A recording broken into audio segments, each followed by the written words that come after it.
Welcome and good morning, good afternoon, good evening, everyone, wherever you are joining us from. I am Hannah Shea, World Law Group's Manager of Communications and Network Development. Thank you for joining us on today's webinar around trade sanctions. Before we jump into the topic, I just wanted to give a really quick overview of World Law Group for those of you who may not be familiar with our network. World Law Group is a leading network of independent law firms across the globe with 61 member firms and more than 21,000 lawyers in our network. We collaborate globally in 17 practice and industry groups, and in 2020 shared almost 3,500 referrals among our member firms. Just a few housekeeping items. You have been muted upon arrival and you will remain so throughout the duration of this webinar. We will have time for questions at the end, and I ask that you please post those questions in the Q&A feature throughout, which you can find at the bottom of your screen, and we will moderate those with our panelists at the end. There is an option to ask a question anonymously. If you would prefer to do so, you can just check that little box. I'll now hand this over to our moderator, one of our moderators, and the co-chair of World Law Group's International Trade Law Group, Vera Canas of Tizinifer in Brazil, to introduce the panel. Thank you, Hannah. Good morning, good afternoon, good evening to you. On behalf of the International Trade Committee of the World Law Group, I'd like to thank you for attending our webinar about trade sanctions.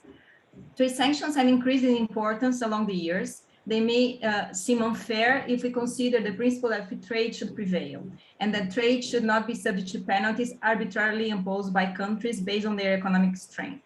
But they can be seen as an effective and peaceful alternative to military war to solve certain conflicts and to force certain rivals to change behavior in the international scene. We are going to cover the trade sanctions developed by the European Union, United Kingdom, and the United States, because this region and these countries are the ones that developed a complex set of legislation, a system of sanctions against countries, private entities, like companies, associations, etc., and individuals involving trade that change quite quickly over time and that eventually apply to entities and to people located in other jurisdictions. The extraterritorial characters of the trade sanctions is a challenging matter for lawyers all over the world. As a trade lawyer located in Brazil, for example, I used to receive consultations from clients that are Brazilian subsidiaries or that simply do business with companies located in certain countries or that are financed by banks located in certain countries on the extent that they are subject to legislation that is not Brazilian legislation and that regulate their business with countries like Cuba or Syria, for example. My name is Vera Canas, head of the International Trade Practice Group at Tizinifer in Brazil, and I will moderate this webinar with Alejandro Luna. Alejandro Luna is partner at Santa Marina Esteta, Mexico, with more than 25 years of professional experience advising national and international clients on foreign trade and customs, health and life science, consumer protection, anti-corruption, and immigration law. Molly Sitkovsky of Fair Green Drinker, Chicago, will be in charge of the application of the U.S. trade sanctions laws and regulations, as well as telling us about the latest developments in this area. Molly assists with export controls and compliance matters, including advising on export screening and classification, and filing license classification requests and voluntary disclosures with the U.S. Department of Commerce Bureau of Industry and Security, and the U.S. Department of State Directorate of Defense Trade Controls. Advises U.S. headquartered multinationals as well as foreign-based multinationals on compliance with the U.S. sanctions laws and the extraterritorial reach of U.S. export controls. Michael Bruggeman will speak about the trade sanctions in the European Union. Michael is partner at Taylor Wessing in Germany. He's member of the Competition, EU, and Trade Practice Area and focuses on all aspects of European public procurement, state aid, and foreign trade law. Michael, in particular, advises companies like the EU legal framework for imports, trade remedies, EU free trade agreements, and the EU anti-dumping regime. He also focuses on advising exporting companies in terms of embargoes and trade restrictions from the EU dual-use regulation. He carries out trade compliance reviews and training on a regular basis. And Bernardine Adkins will provide us with the perspective of the United Kingdom. Bernardine is the head of the EU Trade and Competition team at Goldley WLG UK. She has over 30 years experience in advising clients in contentious and non-contentious UK and EU competition and trade law. In recent years, Brexit has been a particular focus of her practice, and Bernardine recently gave evidence to the UK Parliament International Trade Committee, Select Committee, on the proposed trade bill. Alejandro will now provide a brief overview on the trade sanctions. Alejandro, you have the floor, please. Thank you very much, Vera. Good morning, everyone, or rather, hello, everyone, depending on their time zones, of course. When we were getting this panel together, we mentioned, of course, that, or we were discussing that there's a series of attendees today that may not be so familiar with the trade sanctions. So Bernardine and her group were very kind enough to provide a very marvelous overview of what this trade sanctions imply, give you a general lay of the land to begin afterwards the discussion. What can we say about sanctions? And let me put up here the presentation that was prepared. Okay. Trade sanctions. Sanctions in general are measures that are put in place by governments to pursue certain foreign policy and national security objectives. These objectives could include a series of things such as maintenance or restoration of international peace and security, supporting the democracy and the rule of law and human rights, which has become very central to sanctions as of late, and of course, defending the principles of international law. These measures can target both individuals, but they can also target governments, of course, groups in general, not necessarily formally formed as an entity, organizations, sectors, and even sectors. The nature of these policy objectives that the sanctions are intended to target will differ, will vary, depending upon the individual regimes that are being targeted in general. And there are two types of these sanctions in general. They could be trade related or financial related. Trade sanctions on that regard are those that impose controls on the import or export of goods from or certain to nations or individuals. This includes measures such as embargoes on exporting or importing certain goods and technology.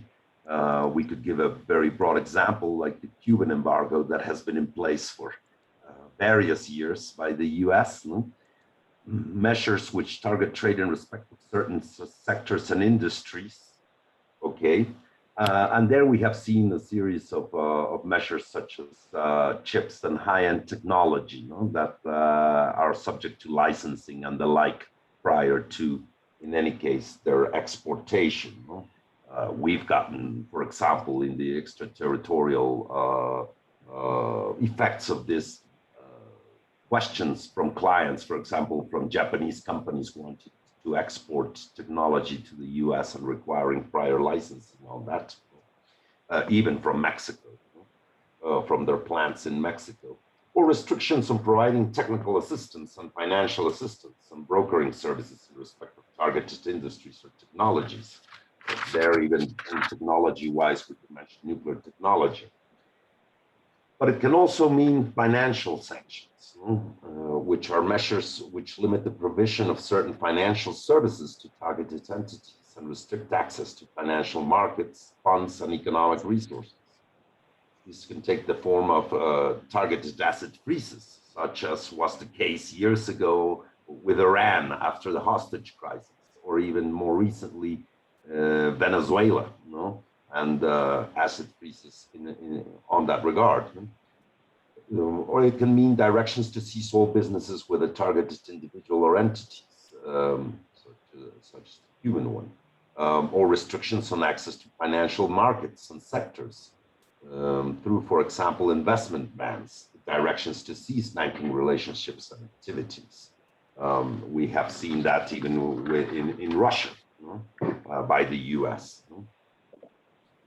In addition to trade and financial sanctions, a variety of other measures that may be implemented by governments in pursuant or pursuing certain policy objectives.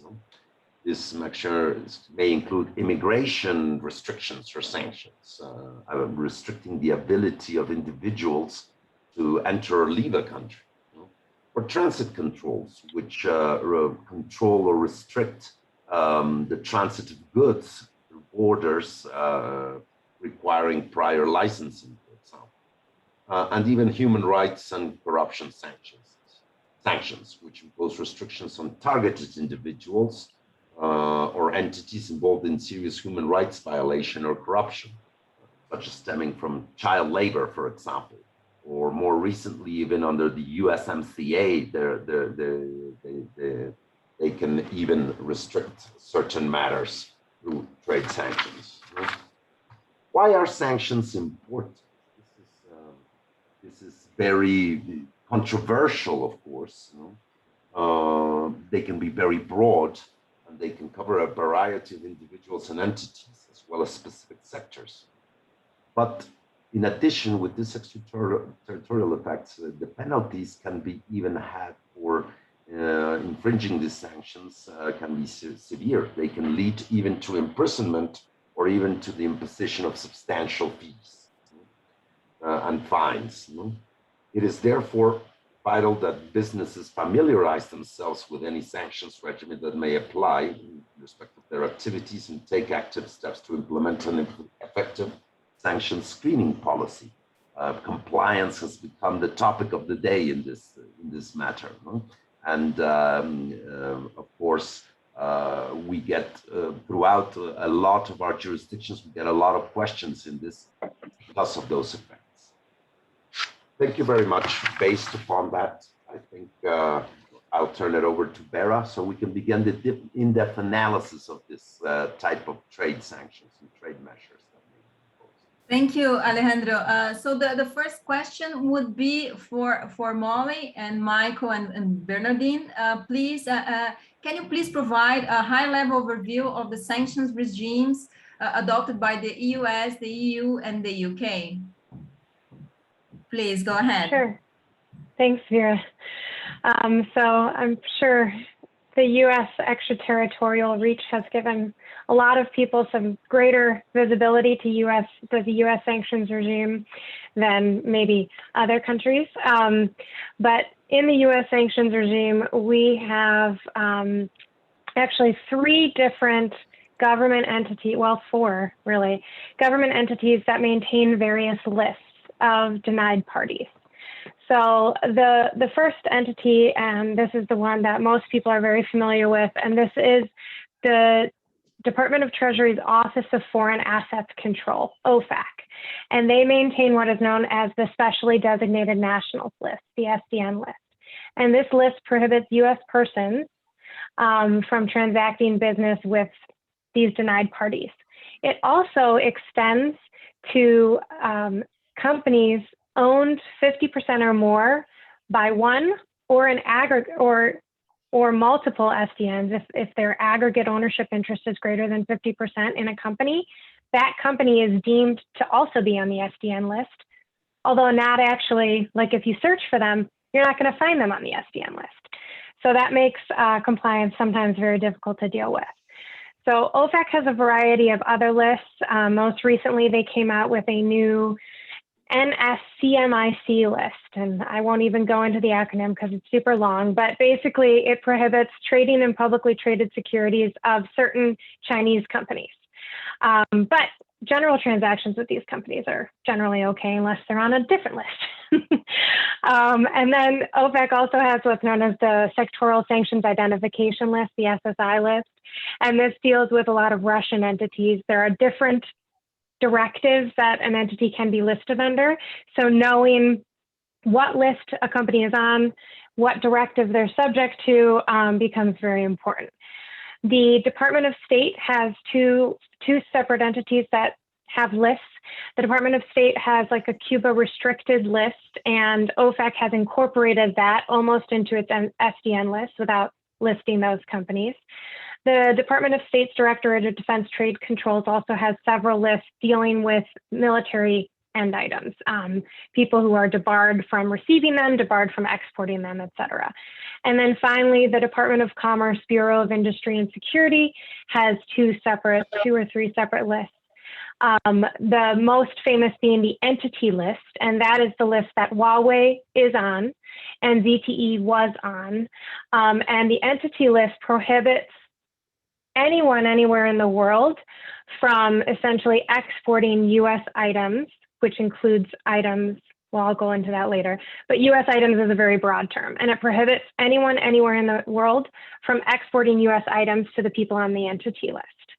So we've got a lot of lists going on, and it's very complicated, and it gives me a job. So.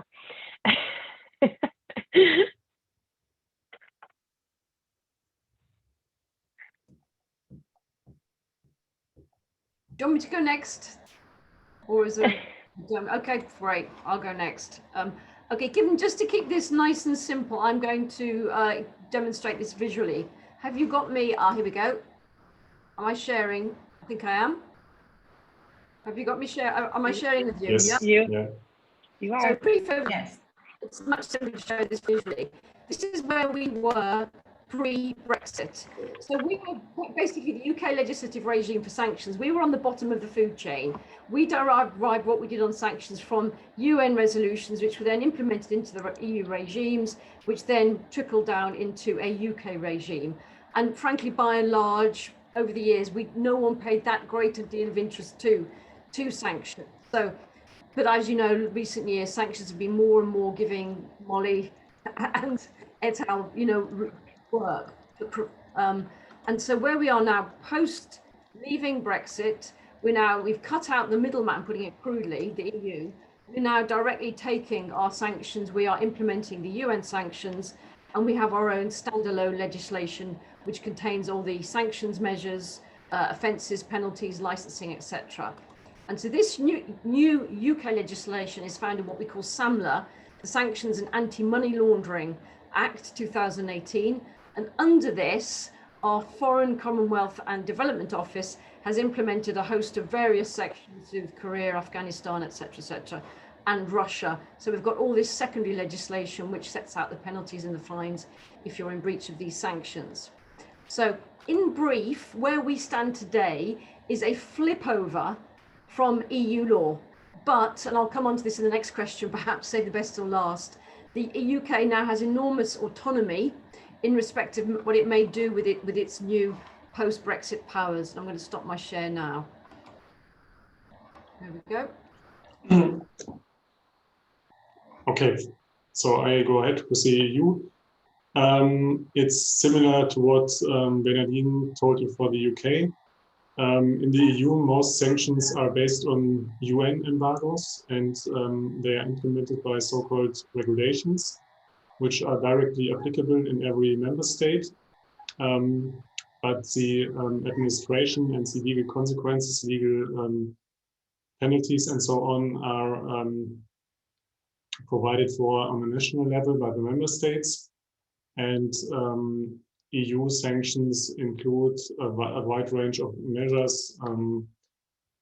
Alejandro mentioned some of them, like classic export bans on critical goods, to bans on services, and in particular financial services, bans to individually targeted listings. In the EU, there is a so-called consolidated list of designated persons, which is similar to the SCN list, which Molly mentioned in the US.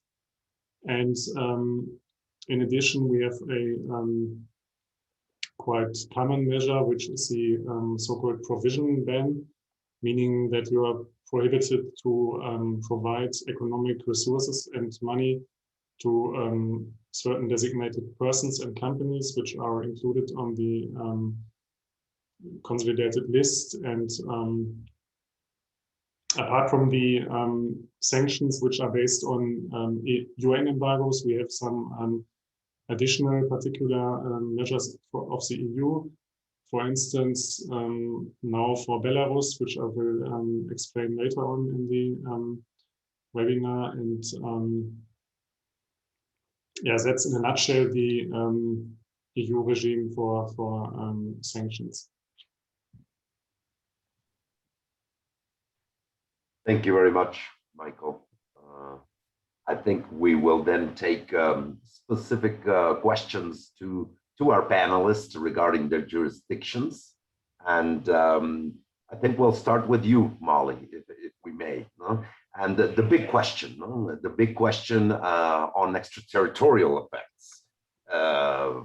Why do these trade sanctions concern us? And how do companies become subject to US jurisdiction to these export controls, to these sanctions?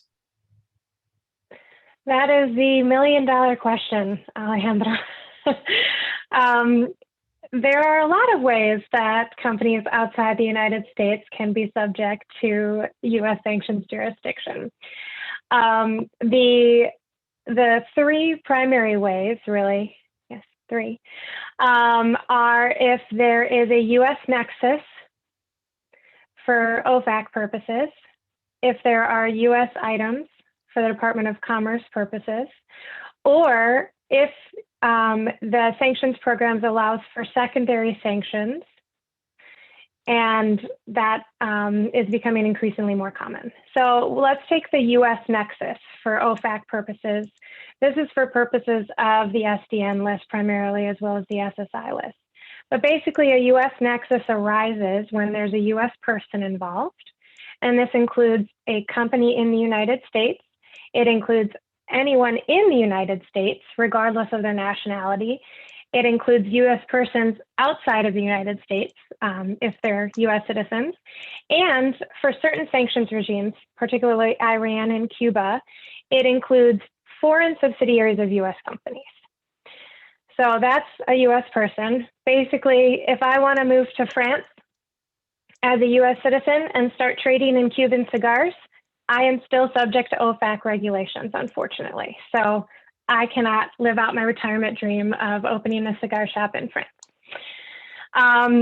That's OFAC is a US person and then US goods.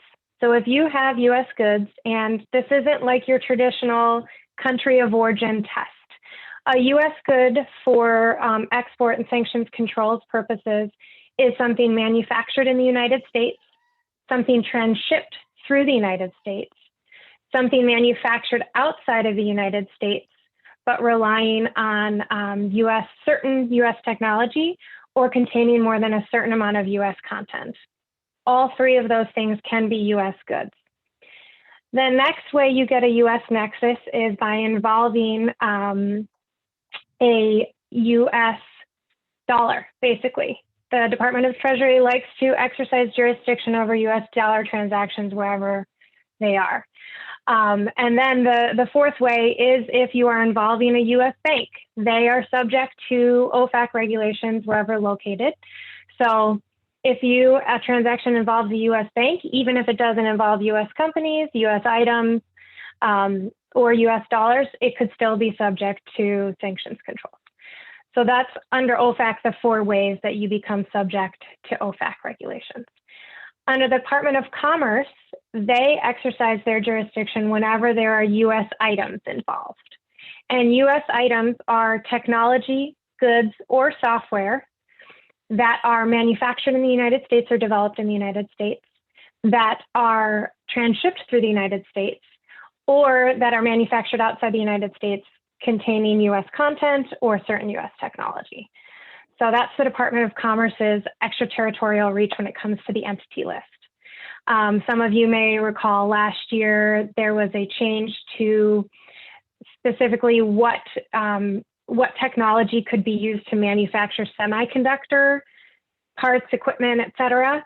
Well, that was an expansion of the Department of Commerce's reach to a whole new group of items that had not previously been subject to US jurisdiction. And that was due to the US concerns over semiconductor technology outside the United States, essentially.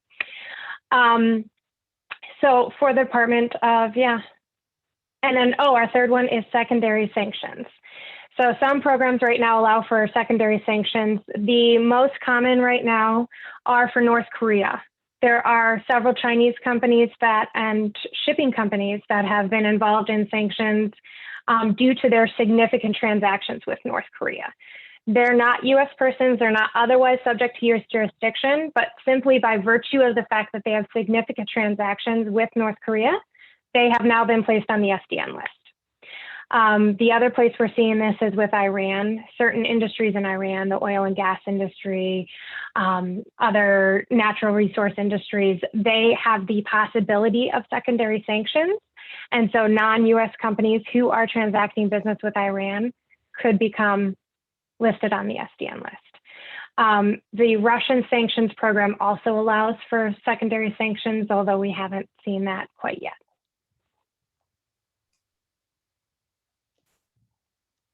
Thank you, Molly. Now I have a question for Michael. Are there any new developments in the area of economic sanctions in the EU? And which country embargoes are currently being discussed in the EU? Yeah.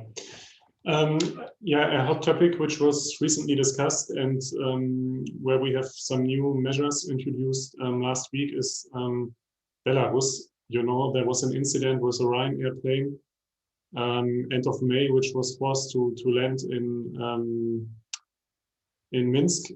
And as a reaction of that, and also to previous measures of the regime in Minsk, the EU has now introduced certain measures,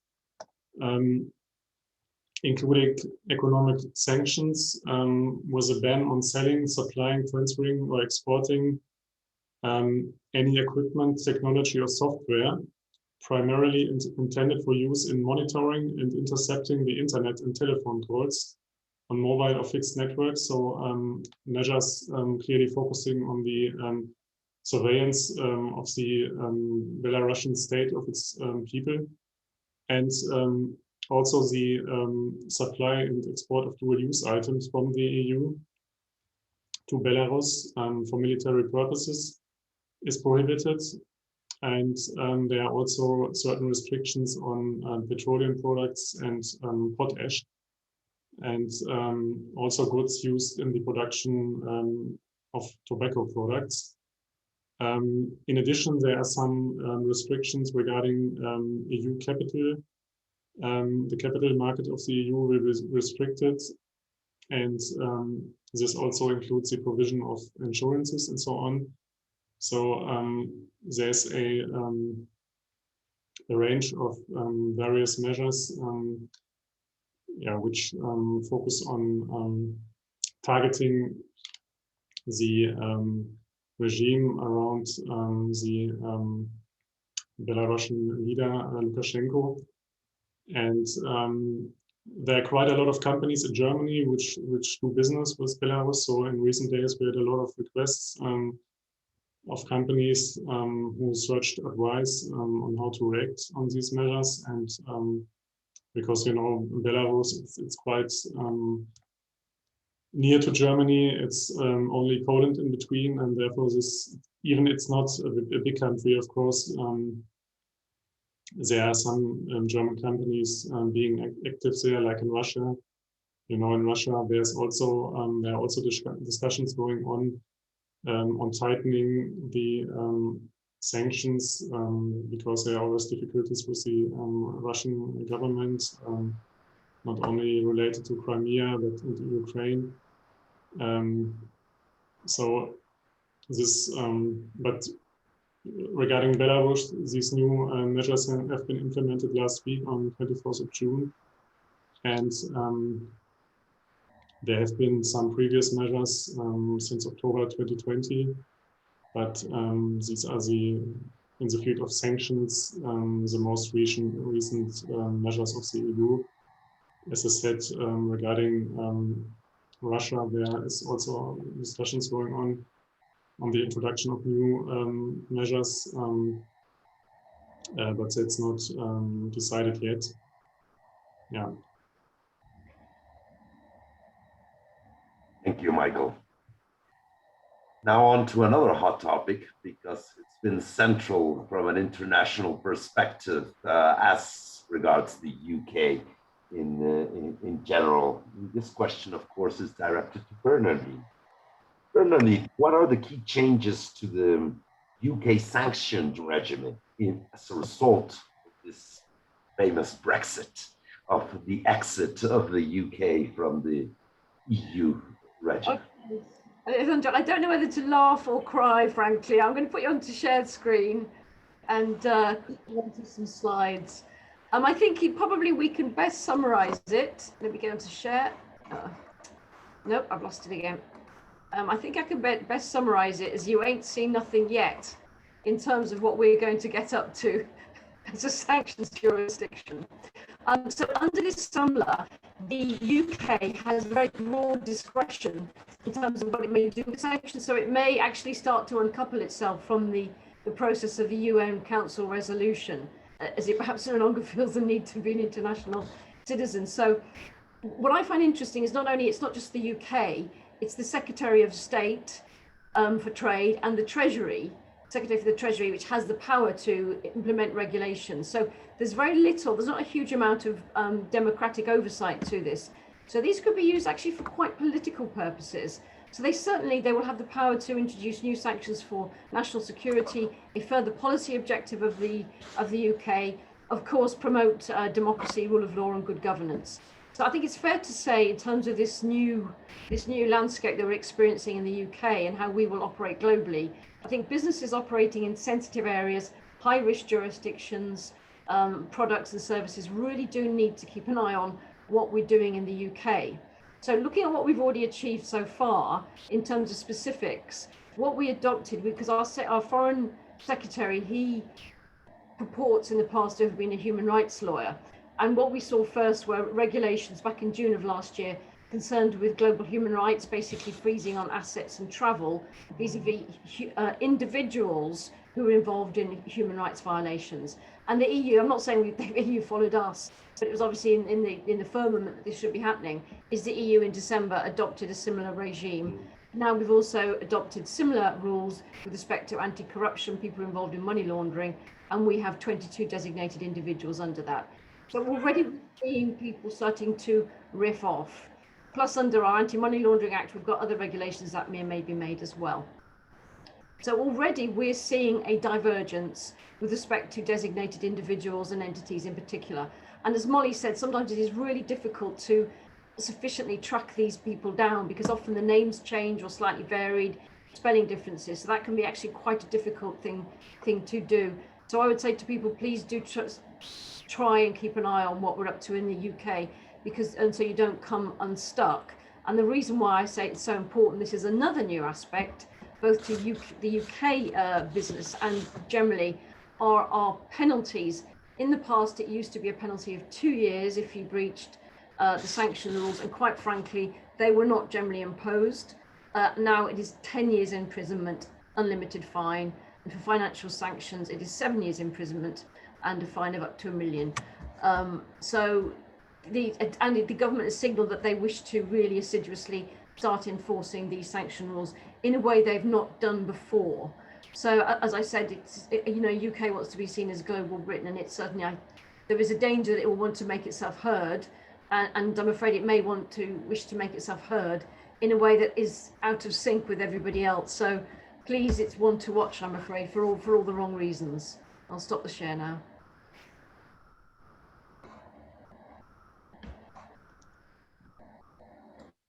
Thank you, Bernardine. Now I have a question for Molly. What is the big picture for the Biden administration's export controls, trade sanctions, and national security policies? How is this similar or different from what we saw from the Trump administration? Well, I was kind of hoping that it would slow down a little bit after the Trump administration, but I have my wish has not been granted.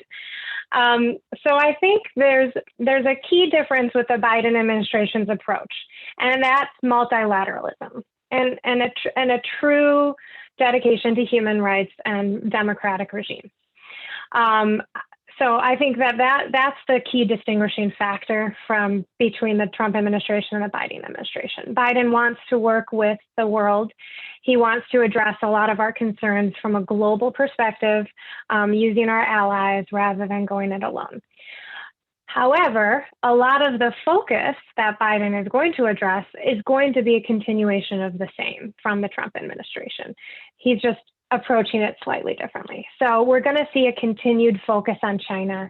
We're going to see a continued focus on Russia and alleged human rights violations in Xinjiang and Hong Kong and Burma and Belarus. So we're going to see all of that, but the Biden administration is going to approach it multilaterally. So already they're coordinating with the EU and the UK and Canada on actions involving Xinjiang. They're already coordinating on actions involving Belarus. For the export control regime, they want to coordinate on the export controls for emerging and foundational technology with every member of the Wassenaar arrangement. So that's what we're seeing, but we're going to still see that focus on China, a very increased focus on China. Just this week, the Department of Commerce added 5 more entities, Chinese entities to their entity list. The Department of Treasury, I mentioned the NSCMIC list. Well, that list was based on, it was just issued earlier this month, but it was based on an executive order the Trump administration had issued last November. It was just done with more focus and with, better legal support because the Trump administration executive order had been challenged in court. So that's the kind of thing we're going to see. We're going to see the same focuses, but more effort to make it multilateral, more effort to really go after the human rights abuses and the regimes that are abusing the democratic processes. Thank you, Molly. Now we get to a question that certain of these sanctions or measures, of course, may be deemed maybe unilateral, imposed even outside the UN regime and the like. And of course, Alejandro, who does that? Definitely not the United States. I don't know. So in view of that, of course, certain countries have reacted against some of these measures. And they've even come up with anti-boycott provisions or legislation. Just to give you an example, Mexico did that 20 odd years ago with the Cuban embargo when the US sought to enforce in a greater way this embargo, of course, and Canada, Mexico, and even, of course, the EU came up with this anti-boycott provisions. That's why, to Michael, I would ask, could you please explain the anti-boycott provisions in the EU? How do they impact businesses? Yeah, sure. Yes, the reason is clearly what you mentioned, and also Molly, that you have US sanctions with extraterritorial effect, and also US sanctions going beyond the scope of the EU sanctions. This in particular applies to Iran and also Cuba. But in recent years, Iran was the most relevant case for this because you know that the EU has lifted the Iran sanctions to a large extent some years ago, while under the Trump administration, the US reintroduced the sanctions, and therefore the scope is not the same. And the US measures go beyond the EU ones.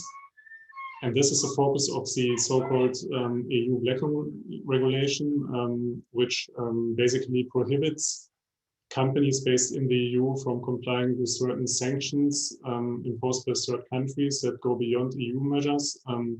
As I mentioned, in the past, Cuba was an important case because the US had this total embargo.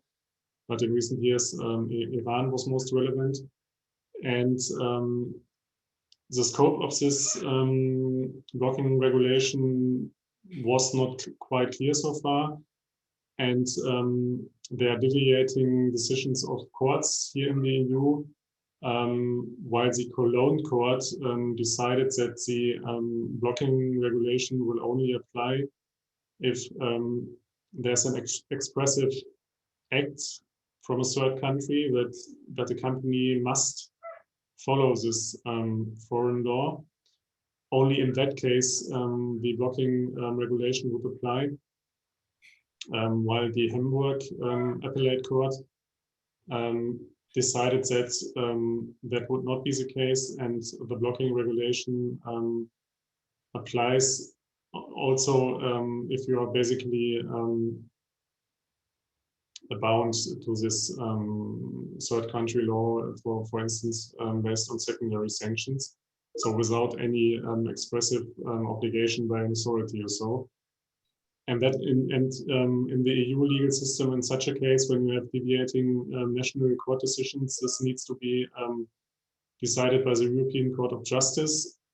And there is no final decision in place yet, but the Advocate General of the ECJ in his statement plead and argued that the Hamburg court was right, so that there is no need for an expressive regulation or expressive order by an authority of a third country. And this was related to the Hamburg subsidiary of the Iranian Mali Bank, which is a foreign trade bank of Iran. And the German Telekom terminated the telecom connection because, you know, the German Telekom is based in the US and they had this IPO there.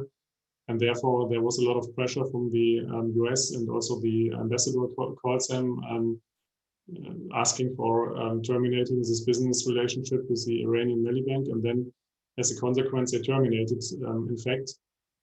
And that went to the Hamburg court, and the Hamburg court basically decided this is the EU, and in the EU we have German and EU law applying, not US law, and therefore this termination was unlawful, was based on the blocking regulation. What is interesting in the statement of the Advocate General is that companies have the possibility to reveal and prove that they are not acting with the intention of complying with US sanctions, but that they can reveal and prove that this is an overall approach of business, that they have a coherent and systematic corporate social responsibility possibility, which includes not doing business with certain countries like Iran. So if you can prove that this is your general policy and business policy, then you have a possibility to get out of this blocking provisions. And when it comes to contracts, you often have the situation that, of course, you have this choice. You need to decide for one of the jurisdictions, and because the penalties for breaches of the blocking regulation are quite low, it's about 500,000 euros. People often choose to, let's say, breach the EU law in favor of the US law, because the consequences of breaches of the US law are significantly harder. And therefore, this is often a factual decision which regime you want to follow. Of course, you can try to implement a carve-out, which we recommend and try to implement. But of course, it's always a question of negotiation when it comes to US companies, whether you have the power to implement this. And yeah, but I mean, basically, it's the same dilemma in every jurisdiction, not only the EU, when it comes to these blocking laws. But at least we have this decision of the, or statement of the Advocate General, which will be followed by a decision of the General Court soon, and mostly the General Court follows the Advocate General, so it's likely that he will decide as the Advocate General pleaded in this case. Thank you, Michael. And then about this important subject, I turn to Bernardine. What is the UK's blocking statute, and how will this impact on UK businesses?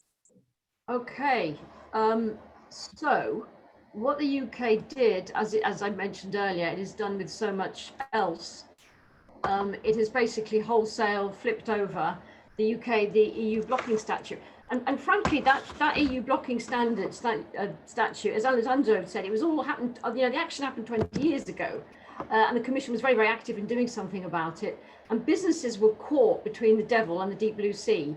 You're damned if you do, damned if you don't. And as a junior lawyer, I used to be sent in to the Commission on a no-names basis to say, well, we've got this company and what do we do? And the Commission would be ripping your arm off to say, who is it, who is it? We'll help you, we'll help you. And so for the Commission, this was very much a political instrument. It wasn't that they actually wanted anybody to enforce it. They wanted to use it basically to say to America, look, stop doing this, and to put pressure on them. But the thing is, though, the trouble with the UK, it's implemented this rule, it's now on the statute, and the UK at the moment is having a very purist attitude towards these things. It doesn't have the understanding or the history that the EU had with respect to the blocking standard in Cuba. And now, of course, Iran has been plopped into this blocking statute. It's now in the UK regulations. We've amended domestic legislation to comply with it. It's very, very broad brush in terms of what it applies to. Protected persons are EU national residents in the UK, any other natural person physically present in the UK, non-national resident in the UK. So there's an awful lot of people who could yet again get stuck between the US legislation, complying or not, and this blocking statute. And by contrast to what historically we've seen with the EU law, these provisions have real teeth. And yes, there is a way out. Possibly you can go and notify the Department of International Trade. And then very worrying, if you comply with these US sanctions, there's a criminal offence. And certainly business worry intensely when there's a criminal offence knocking around. So at the moment, this is kind of lying dormant. It's like a sleeping monster. There's too much is going on. COVID's happening, Brexit's happening. We're trying to get goods moved from A to B. People haven't realised there's a particular bit of nastiness as to what could happen with this blocking statute. And also there's the question of what would third parties who perhaps have been, where someone has terminated a contract because a UK company has said, sorry, I can't do that because it's in breach of the contract I have, I can't be in breach of US sanctions. Could that aggrieved third party say, I want to invoke those regulations in a national court? So all this excitement to come, but it is another one to watch. And also, how on earth is the UK that wants to align itself with America to get a nice big fat trade deal going to reconcile this powerful regulation to stop people complying with US law? How is it going to reconcile itself? So very interesting times to come, perhaps. So unshare. Unshare now. My question 4, I'll probably got this right. There we go.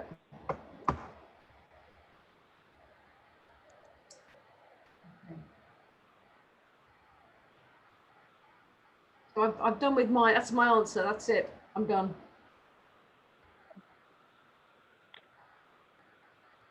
So I think that gives us, Vera and Alejandro, about 10 minutes for questions, unless you had any other questions for the panelists. I think that gives us about 10 minutes for questions from the audience. If you'd like to drop down in the Q&A, you can ask. I know we've got one for Molly already that came into me. So Molly, I'll go ahead and toss this to you. What are some specific sanctions or export controls changes that companies outside of the US should be looking for in the coming months?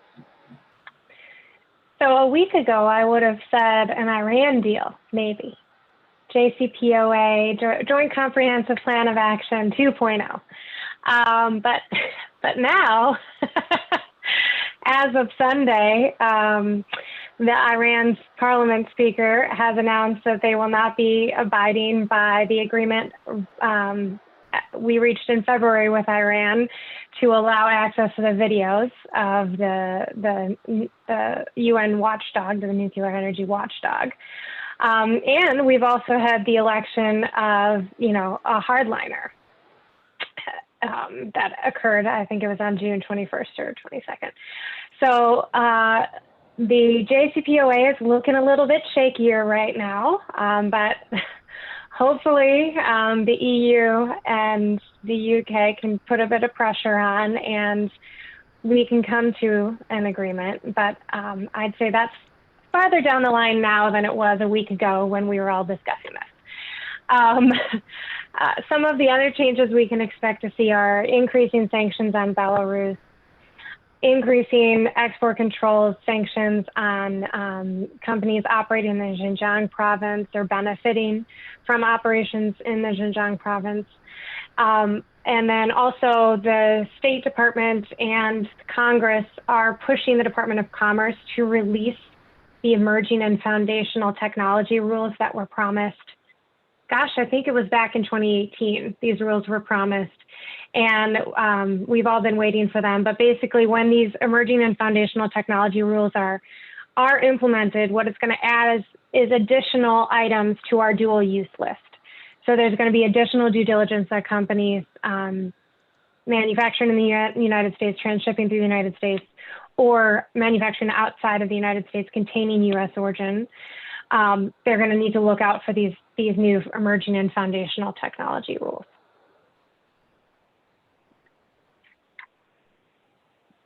Great, thanks, Molly. We have a question for Michael as well. Please explain the recent EU reactions in the area of economic sanctions due to human rights violations in certain countries, and what is the impact on supply chains?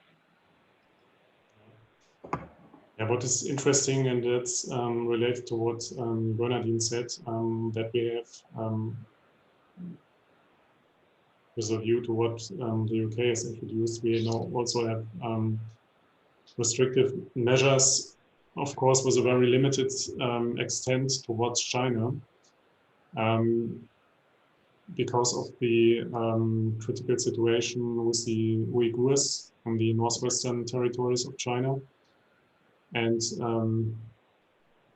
the EU has introduced certain measures, including asset freezes, prohibitions for affected persons entering into the EU, and also a prohibition for persons and entities in the EU from providing funds directly or indirectly to designated persons. There's a list of certain designated persons, which is quite limited, but I think this has some significance because it's, of course, China is a very important trade partner of the EU and also Germany, and therefore this has, of course, an impact. China has already reacted on this with its own measures, and this was also very critically discussed because at the same time the EU and China have concluded an investment agreement last year in December, which is not ratified completely yet, and which is in discussion yet. So yeah, this was significant because it's a first step. In that regard, there are also comparable measures targeting Russia regarding repression of LGBTI individuals. And so, like the UK, the EU is becoming more active in this field of human rights and related sanction measures.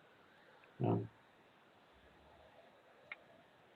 Thanks, Michael. And we just have one last question for Bernardine. What is the likely direction which the UK will take in relation to its sanctions regime in a post-Brexit era? Well, I didn't quite hear that question. In what era? Like direction post-Brexit. Yeah. To be frank, I don't know, because I mean, Dominic Cummings described our current Prime Minister as like a shopping trolley, moving from left to right. So I think it would be dangerous of me to predict. All I know is there's a possibility is for further divergence. I mean, to date, the UK has made appropriate noises via being aligned with the EU and the US in terms of sanctions. The possibility is therefore, the instruments are therefore further divergence. So we all have common interests in rule of law, human rights, etc., etc. So in an ideal world, I would hope that we remain aligned with the international community. but there is a certain possibility, and obviously often in Brexit, well, it's a cliche, but we're saying it day in, day out. The devil is in the detail in terms of what happens in Brexit. It is those lists which are slightly different, those designated individuals where it is slightly different. And so that is what I would say. There might not be any grand trajectory of where we're going because of Brexit. It is just those slight little glitches where people fall for the system, or there's somebody on a list who's not on a list, and people fall foul of it, is how I envisage things panning out at the moment.